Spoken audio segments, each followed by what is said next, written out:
Olá, estamos começando mais um programa Conversa de Bar, aqui hoje no Cuca House, na rua São Luís, número 1101.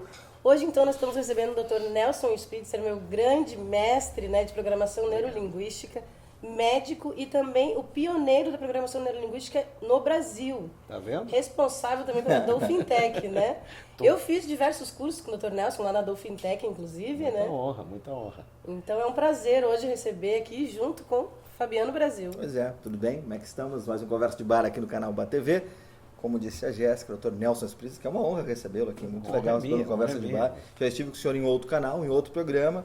Ainda não lhe recebi na Rádio Guaíba, que vai muito me honrar também, mas já estamos aqui no Conversa de Bar, já é uma honra recebê-lo. Obrigado pela presença. Eu tenho a maior satisfação de estar aqui com vocês. Doutor, me conta um pouquinho, como é que foi, justamente, o senhor já me contou essa história, mas eu gostaria que os nossos telespectadores também soubessem. Como é que foi esse início, como é que surgiu a PNL no seu caminho para que o senhor seja considerado o percussor da PNL, da Programação Neurolinguística no Brasil? Vamos lá. Em poucas palavras, porque eu sei que o senhor tem muita história para contar, mas como tem só 27 minutos... não, vamos encurtar a história. Nós queremos ainda beber muito da sua sabedoria hoje. Vamos lá. A história pode ser resumida. Eu era um médico tradicional com muito prestígio, eu era chefe de serviço, cardiologista, chefe de unidade de pesquisa, hipertensão, etc., mestrado, doutorado, pós-doutorado. E nessas andanças pelo mundo, me foi ofertado por colegas que andavam por aí, conhecer uma nova ferramenta de comunicação que ajudava a diminuir o estresse. O que me interessou não era a comunicação naquela época, porque isso não era a minha área de atenção, mas a diminuição do estresse. Aí eu fui para os Estados Unidos, por uma outra razão científica, congresso, e aí eu encontrei uma pessoa que me indicaram, uma tal de Linda Sommer. A Linda Sommer, daquela época até hoje, virou parceirona. Você está falando de que ano, doutor? Isso foi em 1990, 89 e 90, a transição. Como é jovem a PNL no Brasil. Né? É verdade. Bom, a PNL foi criada e divulgada em 1972, então era muito recente. E não tinha internet para chegar tão rápido. Não tinha nada, não tinha celular, não. Os livros eram escassos, não tinha nenhum recurso. A Linda foi meu primeiro grande contato com a PNL. E a Linda era muito parceira do criador da PNL, o Richard Bandler. E ela então me despertou a curiosidade de conhecer o próprio criador, que ainda naquela época estava ativo e dando treinamentos básicos, coisas clássicas de PNL, enquanto ele descobria.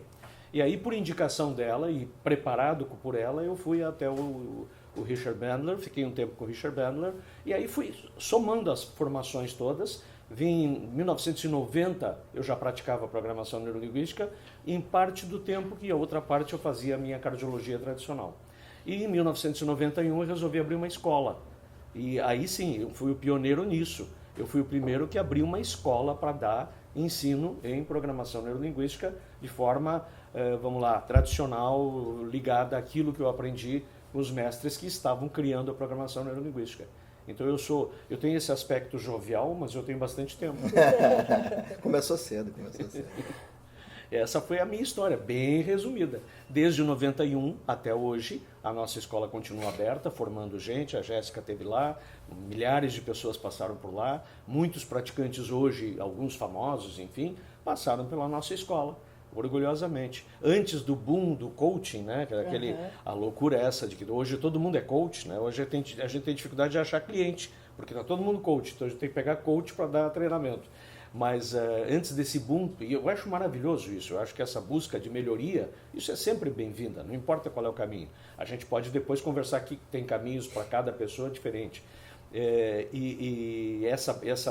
Esse boom do coaching, antes disso a gente já fazia um esforço muito grande de mostrar para as pessoas que existe uma epidemia mundial de burrice. Isso é uma coisa chocante. Eu era burro, eu ainda sou, eu estou menos burro do que antes e pretendo morrer menos burro do que eu fui. Mas assim, a realidade nos mostra, nós somos seres com várias limitações de percepção, de comunicação, de resolução de problemas, de limitação de escolhas do dia a dia, de vida. A gente comete erros básicos, grosseiros. Então, como é que dá para a gente diminuir esses erros, melhorar as nossas condições, as nossas escolhas? Aí vem o pulo do gato da PNL, e por isso me encantou a PNL, e por isso que eu fui além do diminuir o estresse. Mecanismos cibernéticos inconscientes. Aqui tem uma barreira que pouca gente cruza. A maioria fica no consciente, no pensamento positivo. E não é. A programação neurolinguística não está nem aí para o consciente ou o que a gente acha. A programação está querendo saber um mecanismo que tu não nota, que tu não percebe e que pode ser otimizado. Vamos falar uma linguagem que todo mundo hoje conhece, algoritmo. Nós temos algoritmos e nós, seres humanos, somos uma espécie de máquinas que funcionamos com algoritmos, só que nós criamos os próprios algoritmos. Então, a PNL estuda essa criação, autocriação de algoritmos e a otimização desses algoritmos. Isso é fascinante. Inclusive, eu e o Fabiano comentávamos num outro programa, né, sobre comunicação e a forma que as pessoas... 7% da comunicação é feita através de palavras, né? Verdade. Que o Fabiano estava comentando num outro programa, que nós comentamos, trazemos um spoiler, né, falando que iríamos falar sobre isso, sobre linguagem corporal. Então, existe um índice, né? 7%... O professor Albert Mehrabian, que foi o cara que deu esses números, a gente até hoje não tem certeza de onde é que ele tirou esses números, mas ele está certo nas proporções. Se o número não é 7, é 8, se não é 8, é 9 ou é 6, não importa. Mas assim, 55% da nossa comunicação, do impacto que a nossa comunicação dá, é gerado pelos nossos gestos, postura, fisiologia, enfim, movimentos, expressões corporais, linguagem corporal. 38%, e aí de novo o número pode variar um pouco, é pelo som, pelo tom, pela maneira como nós modulamos a voz e as palavras que carregam esse tom. E 7%, mais ou menos, são as palavras propriamente ditas. Isso é o que se estuda e isso é uma coisa que a gente verifica. A programação neurolinguística, por exemplo, ela funciona melhor, ela depende muito da qualidade do som. Pouca gente se dá conta disso. A maioria das pessoas presta atenção nas palavras que os treinadores, ou os coaches, ou os agentes de mudança em PNL usam. O que ele falou, qual foi a frase, qual foi o comando, qual foi a sugestão que ele deu. E eles não percebem que talvez o pulo do gato não está especificamente na palavra, aí, doutora, e sim interromper. No som. Olha as maravilhas aí que a Fernanda está trazendo para a gente. Aí qual é o nome desse aí, Fernanda? Esse aqui é o Apfelstrudel. Apfelstrudel, olha massa só. Massa com recheio de creme de leite condensado e maçã. Meu Deus. Obrigado, Fernanda. Que baita atendimento aqui no Cuca House. E no programa anterior a gente também veio hambúrgueres, olha, só delícias. E agora o Apfelstrudel, então. Obrigado aqui ao Léo e à Fernanda pelo carinho. Nós vamos conversar daqui a pouquinho com a Lese Morato também sobre as delícias aqui. Eu não interrompi, doutor, desculpa. Não, eu estava concluindo. Eu estava dizendo que a programação neurolinguística, o grande pulo do gato de como que ela funciona depende do som. Muito mais do que das palavras. E os gestos é bastante importante, mas não na programação neurolinguística. Ela não depende tanto da gestualização. Tanto é que a gente pode, por telefone, influenciar a cabeça de alguém com grande intensidade e a pessoa não está nos enxergando. E a gente consegue um efeito bem legal. A gente tem que conversar sobre isso depois. Okay. Exatamente sobre isso que eu ia trazer agora, né, para a realidade que a gente está do WhatsApp. Então, talvez um áudio seja mais eficiente do que um texto, assim, para uma comunicação mais efetiva? Não há a menor dúvida. Se tu quer causar impacto, o texto, ok, é o que temos, né? E ainda limitado por quantidade de caracteres. Mas assim, tu tem algo muito importante, tu quer que a outra pessoa fique realmente sensibilizada, grava um áudio. Então, se eu mandar um áudio de 6 minutos para o Fabiano... Nem precisa. Eu não vou ouvir. Ele não. Ele não tem não tempo para isso. Não vou ouvir. Eu ouço áudios de no máximo 30 segundos. Ok. Depois que isso eu não mando consigo. áudios de no mínimo 4 minutos. Ok. Não, a mensagem pode ser feita em segundos, em milésimos de segundo. Nós, gaúchos, a gente tem a expressão bah. Depende do jeito que tu diz bah, tu diz um monte de coisa. Exatamente. Tu pode dizer um monte de coisa com o mesmo bah. E é 3 letras. Né? Então, é a maneira como você modula aquilo que você transmite, passa a mensagem direto para o inconsciente. O consciente não participa disso. O consciente não analisa som, ele analisa palavra. O som é analisado pelos processos inferiores. Deixa eu perguntar para Paulinho. Paulinho, o que temos de tempo até o momento? 10 minutos? Então, vamos parar agora mesmo para ficar um bom tempo depois na volta com o doutor Nelson Spritzer e chamar a Lese Morato, que vai conversar com a Fernanda, aqui do Cuca House, batendo um papo, trazendo as novidades que tem por aqui, que está muito legal, aqui na São Luís, 1101, aqui no Bairro Santana. Oi, Fabiano. Oi, Jéssica. Aqui sou eu, a Lese Morato, e hoje eu vou entrevistar a Fernanda, a responsável pela administração da Cuca House. Fê, íntima, né? Porque eu sou dessas, né? eu queria que tu falasse um pouco sobre a nova direção do Cuca House. Faz 3 anos, né, que mudou a direção? Isso mesmo, 3 anos, né, que a gente mudou a direção, entrou um pessoal novo. Então a gente está com uma proposta, continua a mesma proposta, né, um pouquinho mais de responsabilidades, né, com novos pratos, uma nova maneira de trabalhar, né, de atender ao público, uma maneira um pouquinho mais familiar, que é o que a gente busca, né, que o pessoal se sinta em casa aqui na nossa casa, que todo mundo que sente aquela falta de o aconchego do lar, lá daquela época da colônia, do que viveu muitas vezes na infância, que eles encontrem um pouco disso aqui no meio dessa cidade grande, né? Dessa selva de pedras que é Porto Alegre, né? E realmente é muito bonito o lugar. Parece mesmo que a gente volta no tempo, lá na época dos imigrantes alemães, e é bem essa proposta, né? A comida é diferenciada, inclusive eu amo doce com salgado. E eu fiquei sabendo que este hambúrguer aqui, não somente este, mas tem outros, é feito com pão de cuca. É isso, Fernanda? Exatamente. Esse é o nosso grande carro-chefe da casa, né? É os hambúrgueres no pão de cuca, que são essa mistura doce com salgado, que é coisa que alemão adora, não só alemão, né? Muita gente gosta, eu adoro particularmente. A gente tem 3 tipos de hambúrguer no pão de cuca. Um que é de lombo suíno, o outro de mix de linguiças e o outro que é de carne de panela. Outra coisa que tem aqui, outros produtos, no caso, são as cervejas artesanais, né? Essa eu experimentei, ela é de cidra, ela lembra um espumante, mas não é só essa que tem, né? Maravilhosa. E lembrando que se beber, pelo amor de Deus, não dirija, né? Vai com algum aplicativo, por favor, ou com algum amigo. Sim, a gente trabalha somente com cervejas artesanais, né?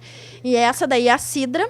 E a gente trabalha com 8 tipos de cerveja, então a gente sempre tem 8 torneiras disponíveis para todos os gostos, né? A Weiss, que é a de trigo, Pilsen, que é a preferência nacional, IPA, para quem gosta das mais fortes e mais amargas, as pretas, que agora o inverno pede muito as pretas, né? Então é isso, bastante cerveja artesanal pro pessoal, as terças dose dupla a noite inteira, para quem quiser curtir um shopping e não gastar muito também. A gente tem várias promoções aí. Para você que quer conhecer um pouco mais da culinária alemã, com cevas artesanais e num ambiente totalmente propício, vem aqui para a Cuca House que você não vai se arrepender. Obrigada, Lese. Então, estamos de volta com Conversa de Bar aqui na rua São Luís, Cuca House, número 1101, no bairro Santana, recebendo, então, nosso querido Dr. Nelson Spritzer, responsável pela Dolphin Tech, Escola de Programação Neurolinguística. Perfeito. Doutor, tiveram 2 coisas que o senhor falou que eu fiquei bastante impressionado em uma outra ocasião. Uma delas, existe aquele pressuposto da PNL que diz que a vida é 10% que acontece e 90% a forma como a gente reage. O senhor disse, eu acho que é diferente. Você acha que é maior ainda o percentual da forma como a gente reage. E outra coisa que o senhor me disse que eu também fiquei bastante intrigado, é que o senhor disse o seguinte, todos os livros de programação neurolinguística, nenhum deles é o suficiente. Todos eles são falhos. É inclusive os seus, o senhor disse. Inclusive os meus não são tão bons. Os nossos. Nós que escrevemos coisas. Enfim, é que programação neurolinguística é equivalente a uma arte marcial. Então, o que adianta você ler um livro sobre Kung Fu? Você vai saber que existe Kung Fu, você vai ter uma curiosidade sobre as coisas. Mas você não vai poder sair na rua praticando Kung Fu pelo que você leu. Não dá. A mesma coisa como qualquer arte ou ofício, ou enfim, habilidade que exige adquirir competências automáticas. Você não vai conseguir fazer isso cognitivamente. O que não impede da gente satisfazer a nossa curiosidade intelectual. É muito bom, eu adoro, eu leio, eu escrevo, você escreve. Então, a gente gosta de intelectualmente entender as coisas. Perfeito, é humano. Agora, não queira se capacitar pelo livro, esse é o erro. Tem gente por aí que compra meia dúzia de livros e acha que entendeu o assunto e está pronto para fazer. Não é assim. Não é assim. Não é. Em programação neurolinguística, não. Matemática pode ser, geografia pode ser, né? Português pode ser, mas, por exemplo, ginástica olímpica não é, natação não é. O próprio futebol? Futebol não é. Enfim, qualquer tipo de prática que exige várias competências, que inclui corpo, som, processos automáticos, e a programação neurolinguística é exatamente isso. Ela é uma esgrima mental, é um xadrez mental. Você não aprende só lendo, você tem que praticar. E eu tenho, vou te confessar, quando eu tiro férias regularmente, eu cuido disso, e aí eu paro mesmo. Quando eu volto enferrujado, eu me noto enferrujado. Olha, eu tenho quase 30 anos de prática, não deveria enferrujar, mas eu fico enferrujado e eu noto, fico mais lento, o processo demora mais, eu preciso fazer 2 vezes aquilo que eu fazia uma vez só. Agora, quando eu estou na prática continuada, diária, que é o meu normal, aí a coisa flui. Então, é algo de prática. Eu estou ansioso com a crítica do Pensamentos Óbvios que o senhor tem e do Fábrica de Sonhos. Eu tenho os dois, né? Sim. Eu estou ansioso para receber a sua crítica. É. Vou receber, quero receber, pode vir tranquilo. Eu vou ler. E os 10,90, doutor? Os 10,90, de novo, os números são mágicos, né? A gente pega e se agarra nesses números, eles não existem. Mas assim, vamos lá, se tu quiser um número grosseiro, eu te diria que 99, então, para tu dar um número, Nossa, tá? Eu concordo. Eu acho que não importa o que acontece. Não, em geral, não importa o que acontece. Ah, mas tu sofreu um acidente. Ok, como é que tu lida com isso? O acidente eu não vou negar, ele está acontecendo, ele aconteceu. Ah, perdi um ente querido. Ok, morreu, e sinto muito. Mas assim, a diferença não é o que acontece, é como que você responde. E isto faz toda a diferença. É isto que faz a diferença. Então a gente não nega os eventos que acontecem e eles acontecem. A gente simplesmente questiona a maneira e a qualidade como a pessoa reage. E é isto que determina os efeitos, as escolhas, os resultados, enfim, até a própria condição emocional que a pessoa tem. Eu conheço gente que tem todas as razões do mundo para ficar mal, deprimido, e olha, tem razão, se botar na mesa tu vai ficar deprimido de saber a história dessa pessoa, é uma coisa impressionante. E assim, a pessoa é otimista, é proativa, ela é útil para as pessoas, ela é altruísta, ela é filântropa, e tem gente que tem tudo, e fica mal, e tem que tomar remédios, e terapia, e não sei o quê, e nunca se encontra, e está sempre se buscando. Então, qual é a diferença? Não é o que está acontecendo com essas pessoas, é o jeito que elas lidam. É um fato significado, né? A programação neurolinguística tem um termo, a gente usa ressignificação, né? Que é um termo roubado, copiado da psicologia. E foi deturpado, porque o termo original da programação neurolinguística era reframing, que é reenquadramento. E é outra coisa, não é exatamente ressignificação, mas não faz mal. Então, a gente transforma a nossa maneira de perceber as coisas para que fique favorável, para que a gente consiga melhores soluções. Então, assim, me dá um evento e eu tento entender o evento pelo ângulo mais, produtivo, para que eu consiga escolhas, para que eu consiga soluções, não importa. Eu postei esses dias, tu falava do Instagram que eu estou bombando. Tá bombando, né? tá bombando. Excelente. Siga lá, Dr. Nelson Spritzer. Dr. Nelson Spritzer. Eu entrei tá nessa loucura aí. O pessoal me pediu tanto que eu acabei entrando. Eu curto de coração lá, doutor. Eu te sigo também, é maravilha. A galera é interessante, o processo é que aí nós ficamos próximos sem estar, devido à questão física. Exatamente. A gente acompanha pela correria do dia a dia. Exatamente. Aí eu postei uma imagem de um cidadão parado um precipício e ele numa linguinha de pedra, agarrado na parede, assim, no meio da parede. Aí eu fiz a pergunta, o que você faria? Para onde você colocaria teu foco? E aí a maioria das pessoas, sinceramente, colocaria o foco para baixo e ficaria apavorada, provavelmente cairia. Né? Pela cena ali é um troço horrível, um paredão de pedra, uma baita de um precipício e o cara paradinho numa língua de pedra. A ideia é, você colocaria o foco de onde você veio para saber a distância que você percorreu, tem gente que faz isso. Você colocaria o foco para cima, para orar a Deus e pedir que o pensamento positivo vai te guiar? Alguns boca abertas fazem isso, né, com todo o respeito. Um pensamento positivo bobo, né, o poliana. O que faz o praticante de programação neurolinguística que está capacitado? Ele coloca o foco no lugar onde ele vai botar o próximo pezinho dele. E ele vai pezinho por pezinho, até sair daquela porcaria. Então ele adapta o que está com... Ele não nega que ele está num precipício e ele está numa situação muito perigosa. Mas ele vai fazer o que der para fazer para que ele tenha uma boa solução. Sabe, doutor, que eu gosto muito disso e sabe que sempre às vezes que eu tive gestão de grupo, quando vieram problemas para resolver, eu perguntei, ok, o que se faz para resolver? É isso aí. O que vamos fazer para resolver o problema? Temos um problema, vamos resolvê-lo. É isso aí. Ponto. Não nega o problema, ele está aí. Né? O Brasil hoje vive muitos problemas, tá? Tem gente vive muitos problemas. O teu parente maior meu aí, parente Brasil. maior. Mas assim, tá, e aí? A pergunta não é temos ou não temos problema. Claro que temos. Tem gente que diz que não temos. Isso é um absurdo. Negar o problema é a pior coisa que tem. Agora sim, tá. Ok, temos problema. E o que se faz? Qual é a solução? Ah, não quero a mudança aí política da Previdência, não sei o que, não sei o que. Qual é a solução? Me dá uma alternativa melhor, não uma alternativa pior. Mas, esse é o pensamento inteligente que a gente promove com a programação neurolinguística. A gente procura desenvolver nas pessoas a capacidade de entender, se posicionar, perceber aquilo que está acontecendo para que o inconsciente delas, e aí eu enfatizo essa palavrinha porque ela é dolorosa, o inconsciente delas gere automaticamente soluções. Não dá para depender do consciente. O consciente é muito demorado nisso aí. Essa é a questão. Tá? E é uma ferramenta muito útil quando bem entendida, quando bem aprendida e quando bem praticada. A Jéssica estava ansiosa no programa hoje e no fim eu estou falando mais que ela. Toca a ficha, Jéssica. Não tem problema, eu adoro ouvir também. Faltam 5 minutos para terminar o programa, passa muito rápido. A minha pergunta é se desde lá do início da década de 80, né, até hoje, existe uma reformulação, um ajuste, alguma forma que está melhorando a programação neurolinguística? Sim. Existe essa tendência de...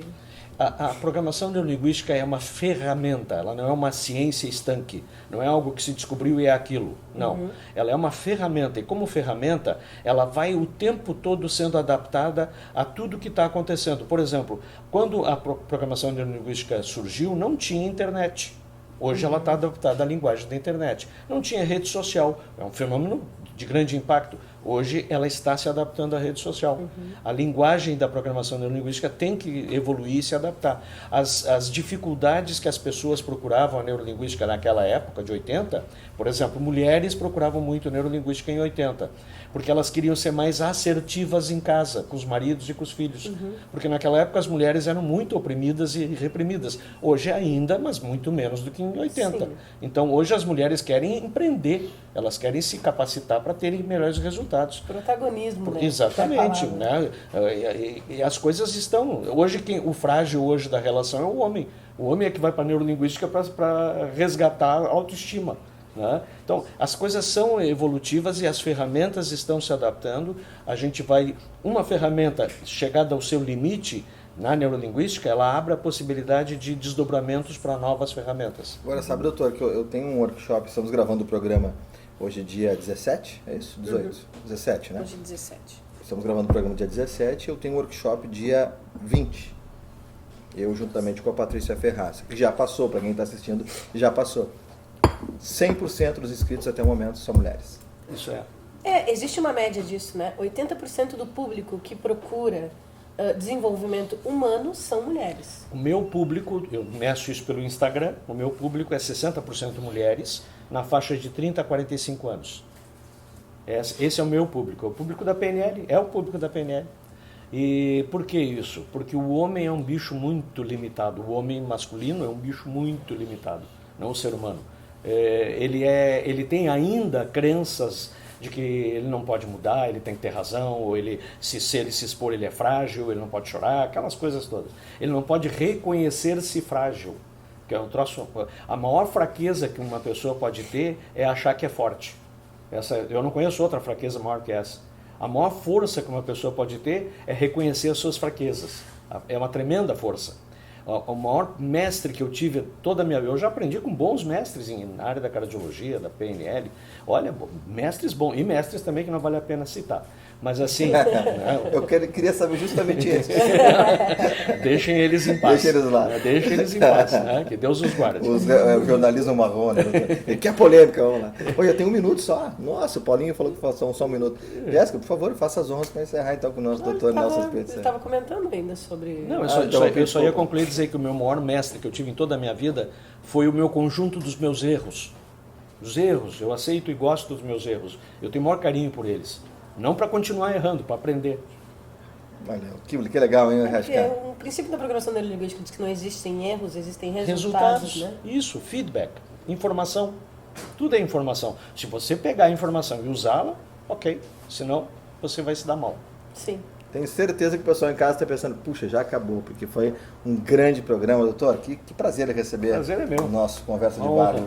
Volte sempre. Obrigadão. Temos que conversar uma conversa de Obrigadão. bar Obrigada. sem tela, sem Saúde. televisão, para a gente falar mais coisas ainda. Uma honra lhe Inclusive receber. sobre os mestres, esse que o Fabiano garante que está esses curioso. Aí nós vamos fazer um programa de bar de fofoca. Isso, de fofoca. Uma Fofoca de Fazer PNL. uma fofoca de PNL. É. Obrigado, doutor. Obrigado a Volte vocês. sempre ao nosso programa. Obrigado. Quem quiser acompanhar o Dr. Nelson Spritzer, está passando aqui embaixo. O Instagram do Dr. Nelson Spritzer. E o Paulinho Veorés está embaixo da mesa, não? Está aqui mesmo. Doutor Nelson Spritzer, eu meu Instagram. Obrigado, doutor. Jéssica. Obrigadão. Por Para favor. seguir então nas redes sociais, tem o nosso canal do YouTube, Conversa de Bar TV, no nosso Instagram, Conversa de Bar TV. O meu é JEG Tarantino e Fabiano Brasil Oficial. E agradecer a toda a nossa equipe que está conosco também, o pessoal da Target que está acompanhando as minhas redes sociais. Obrigado a Marta e a Dani, a nossa Jana Duarte, nossa consultora de imagem, ao Paulinho Lindner, nas edições, nas imagens do nosso programa, também aqui na produção, e também ao nosso Leonel Oliveira, o diretor de arte do nosso programa, e evidentemente a Liz Morato, que você assistiu agora há pouco nas reportagens aqui do nosso Conversa de Bar. Agradecendo ao Cuca House, né, Jéssica? Exatamente. Aqui na São Luís 1101, do Bairro Santana. Obrigado, Fernanda, ao Léo. Baita atendimento. Agora vamos desfrutar dessas maravilhas aqui da Cuca House, os Apfel Strudel. Olha só que maravilha. Tchau, gente. Até a próxima semana.